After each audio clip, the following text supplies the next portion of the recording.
சின்னத்திரை நடிகை கம்பம் மீனா அவர்கள் ரொம்பவே பிரபலமானவங்க. டக்குன்னு சொல்லணும்னா, பாக்கியலட்சுமி சீரியல்ல செல்வி கதாபாத்திரம் மூலியமா பல மனசுலயும் இடம் பிடிச்சவங்க.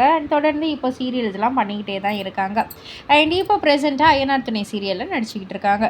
ஸோ இவங்க அவங்களுடைய சோஷியல் மீடியா பக்கத்துல ஒரு ஃபோட்டோ வந்து போஸ்ட் பண்ணியிருக்காங்க. அந்த ஃபோட்டோ வந்துட்டு அவங்க சொல்லியிருக்காங்க, இது வந்து ஒரு ஸ்வீட்டான ஒரு மெமரி. ஸோ 1997லேருந்து 2000க்குள்ள இந்த ஒரு வருட கேப்பில் தான் இந்த ஃபோட்டோ வந்து எடுக்கப்பட்டுச்சு. கரெக்டான ஒரு இயர் வந்து எனக்கு வந்து தெரியல. இந்த ஃபோட்டோவில் பாருங்களேன், என்னை பார்க்கவே ரொம்பவே பாவமாக இருக்குது. 15 வயசில் கல்யாணம் பண்ணிக்கிட்டு 2 பையனுக்கு வந்துட்டு அம்மா, 2 பையன் பிறந்ததுக்கப்புறம் எடுத்த ஃபோட்டோ தான் இது. இது எப்படியோ காலம் அப்படியே ஓடிருச்சு. எனக்கு நானே சொல்லிக்கிறேன், சபாஷ் மீனா அப்படின்ற மாதிரி வந்துட்டு அவங்களே வந்து என்கரேஜ் பண்ணி மோட்டிவேட் பண்ணிக்கிட்டாங்க. ஸோ இதை பற்றி நீங்கள் என்ன நினைக்கிறீங்க? உங்களுடைய கருத்து என்ன அப்படின்றத கீழே உள்ள கமெண்ட் பாக்ஸில் குறிப்பிட்டு சொல்லுங்கள். மறக்காமல் சேனலை சப்ஸ்கிரைப் பண்ணி பக்கத்தில் உள்ள பெல் ஐகானை கிளிக் பண்ணிவிடுங்க.